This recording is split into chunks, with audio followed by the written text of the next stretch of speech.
parents always want to give their kids more than what they've had, whether they had a lot or a little, because you have this desire to want to give them the world, and those that have not given, that did not grow up with a lot, I think the media kind of pushes and these impressions that you have to give kids a whole lot in order to, make them feel better and make them feel validated. Well, I want to add to that, we're talking about rewards and giving them things, but I think as a society, we've gotten so far away from actually spending time with our children, that's important as well. I think children, even though sometimes they complain about, oh, we have to do this with mom and dad, those are the memories and the things that they'll cherish when they get older. Those things are important as well. With my children, when they do good things, sometimes they say, well, am I going to get something? I said, no, but, we're going to spend some time together, and we're going to have lunch, and we're going to talk, and we're just going to spend some time together. And that's important. Those are the best gifts, too. Yeah. Hey, something, Leslie, you bring up a great point, because you know what? I don't think we do spend as much time with our children as a whole nowadays. And it seems like what happens with a lot of parents is that because they're not spending time with their children, they take those holiday times to buy things for them to kind of like offset the fact that I wasn't with them as much. So I'm going to get them what they want because I'm not spending as much time with them. But I really believe that if the child had more time with the parents, per se, that gift wouldn't be as important than being with them. But we have, and somehow, I don't know how the paradigm switched happened, we're now more concerned about giving them things because we're not with them than in the old days. Our parents used to be with us and spend time with us, and we wasn't as concerned about the gift as we were maybe having that time with our parents. But I'm just thinking, I'm so grateful. I'm doing a shout out for my mom. It just made me think when Leslie said spending time, my mom made sure she gave us all individual quality time. And I can't take nothing away from that because, okay, that's for you, Everline.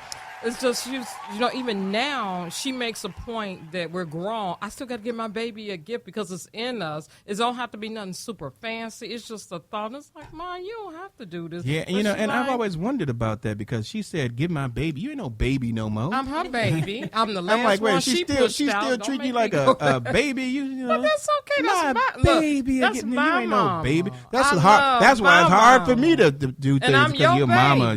I'm just joking. Go ahead. Okay, let's I go love on. mama. Go ahead. To say, you better love mama. Next question. Threats from the parents. Go ahead. Do you think children, we kind of touched on it, but I want to elaborate some more. Do you think children feel as though they are entitled to receiving a lot of gifts, even if their behavior is extremely disrespectful? Well, I do think there are some children out there who do feel that they have an entitlement. Personally, I do.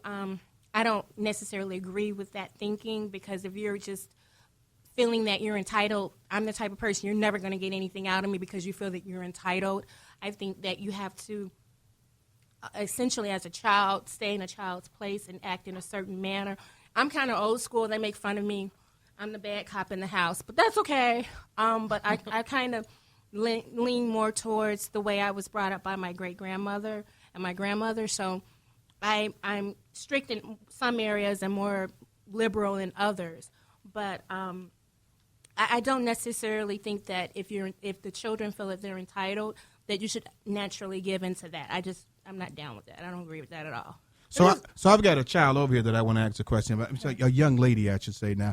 Danny's over here. Danny, talk to me about kids that are being that are acting like they're entitled to. Do you believe that children, because of their parents are working, that they're entitled to receive something for the holidays? Be honest. I'm confused. You're confused. What are you confused about? So I'm just asking the question. Entitled means that they have to get something. Do you believe that as a child that you have to get something for the holidays? No, not necessarily. Okay, explain. I mean, just because your parents work and stuff doesn't mean they actually have the money to get you things. So you might want a lot of stuff, but you have to take into this consideration that your parents are taking care of literally everything. They have bills to pay. You have to get food on the table, clothes on your back, and stuff like that. So you might want something, but you still have to think about the little things. Now, see, that was a great answer. It was. she'd have just set her up some 2015 presents. I'm gonna come back to you a little bit later on that. But that's a great thing to hear it from someone. How old are you again, Danny? She's 15 years old. To have that kind of perspective, to understand, and I'm gonna go to Leslie to understand that parents do have other responsibilities. Leslie, the problem is sometimes the parents don't have that kind of mentality. They know they have responsibilities, but they spend the money anyway. Right. Talk to me about that. I mean, as you can see, they have raised a beautiful girl who, has her values in line and knows what's really important and understands the value of $1 and understands what her parents do. To answer that question, the parents are running the ship. You are the one who's running that ship. So a child can feel all kinds of different things. It's our jobs as parents to educate them and help them understand why we do the things that we do and why we make the decisions that we make. And we can, normalize their feelings and listen to their feelings, but it's our job to run the ship. And I think a lot of parents have gotten away from that. Maybe, like you said, because they're working lots of hours, they feel guilty. But you're the parent. You're running that ship. And I totally agree with her because everything stems from the parents, whether it's a single parent raising a child or a two-parent household, because the child wouldn't be the way they are unless they see it in the house or they're accustomed to getting things in the household that way. Because, we could shut it down all we want to, but if a child just keep on nagging and Mom, Dad, I want this, you're the adult. You set the precedence to say, no, you could get something, but at the present time, you can and I won't give you this, especially if the behavior is bad. Even if it's good, if you can't do it, don't break the bank just for one day trying to please the child. Because I really do think that most parents are in the hoopla just buying things and not teaching them what the real meaning of Christmas was all about, which leads me into this next question. I just want to add something on real quick, because nowadays with most of our kids, they do feel privileged because we've made them feel that way. We've made Christmas almost an automatic, you're going to get a gift regardless. Back in the old days, and I might be wrong about the century time, but like in the 1400th century, they used to scare the kids to death with Krampus.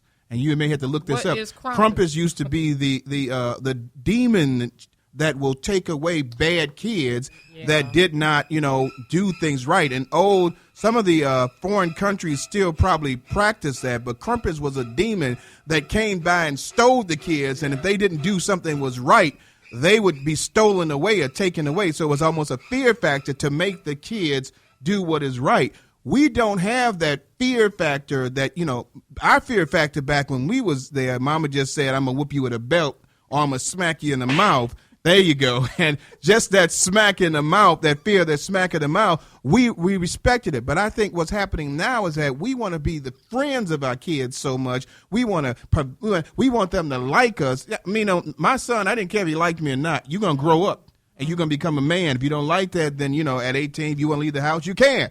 But you're going to have to respect the wishes of this house. We don't have a Krampus anymore in our household anymore where we tell the child, you need to follow what I'm saying, and that provides you the gifts that I give you, not just because it's automatic a holiday. Okay. And that's just my spiel. Go ahead, baby. I see you spilled it, rolled it on out, baby. This question is, should children be taught the pleasure of giving rather than continuing to feed their childhood desire to receive more? Yes, I strongly agree with that. I was recently involved in the Adopt a Family program at my job, and I think that's an excellent opportunity to teach a lesson and also give a blessing at the same time. There's just something that you get from seeing the joy of others receiving and knowing that you have the power to give that joy through just, your selflessness.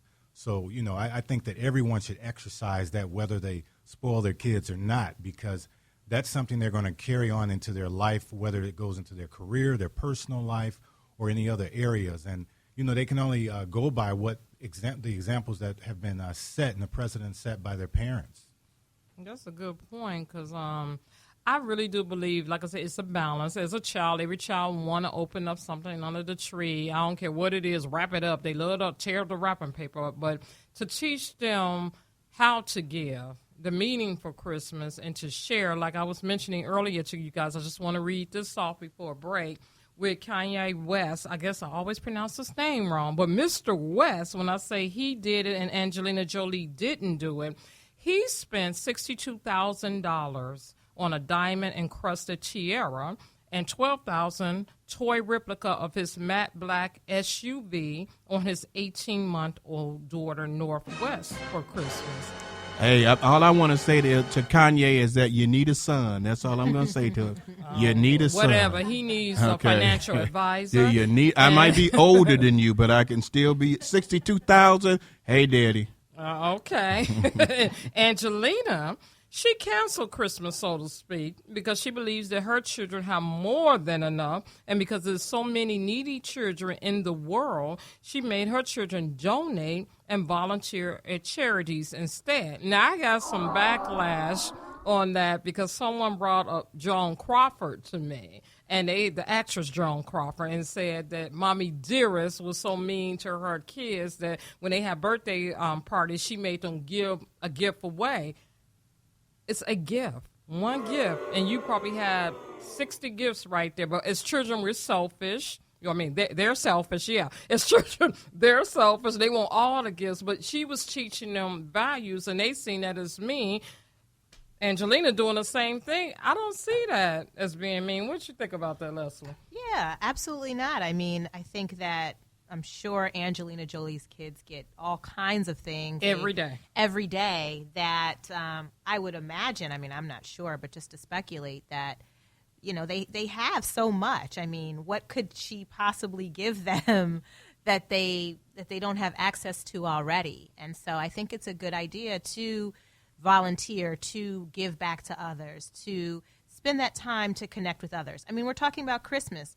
Christmas is about the birth of Jesus Christ. Amen. I mean, that's what it's supposed to be about. So I think that definitely makes a lot of sense. You know, another thing I want to say about, you know, the Kanye West and Angela Jolie, you know, that's their money. They can do whatever they want to do with it. But a lot of times what happens, even with celebrities, they're trying to keep up with the Joneses. Mm-hmm. They're trying to, you know, get people to notice them. And it's all about somebody noticing you and putting you out in the spotlight. And somebody's got to know that I'm doing something. So they may overspend, just like we do ourselves. We don't want our children to go out in the street and not have the fashion thing or the top thing because they're going to think that their mommy can't afford it, or we try to look a part that we're not. And even celebrities do that as well, spending $62,000 on a child that I think at that time didn't have a driver's license. You know, I don't know if she even had a driver's license at all. But they're trying to keep up with, you know, celebrities too, or so they can be in the magazines and stuff like that as well.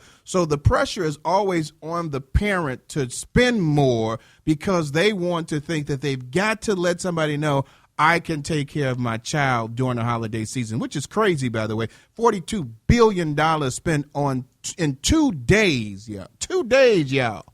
That is a lot of money to be spent. And so we've got to be careful about when we're spending money. It's, you know, it's great that you're spending the money. It's wonderful. But the loan companies are the ones that are getting happy about the fact that you've got. I saw so many people in these speedy loan places and stuff like that, these car dealerships giving up their titles to their cars and stuff like that, just because they wanted to make a child happy on Christmas. You want to make a child happy on the holidays, like Leslie said, let them know the meaning of the season is about Christ. And if you really want to do something for them, instead of spending $800 for a phone, put that $800 in the bank and start a bank account for them. So when they get old enough, they'll have some money. Yay! I mean, yay, true. Because you're going out there getting a loan for $1,500 that you got to pay $4,000 back on, or something like that, or twice as much back on it, where you could have put that money into the bank. And when they get to be 18-something years old and they get like about $10,000 in the bank, then they've got something to start with when they go to college or when they go away. They have something to live off of. So what we're trying to do now is not good for their future. Hey, we're going to go to our station identification break. This is Reverend Rick McCain and my baby, my girl, my boo, author Brenda McCain. Come back so you can find out, do we spend too much on our children during Christmas? We'll talk to you soon after these station identification breaks.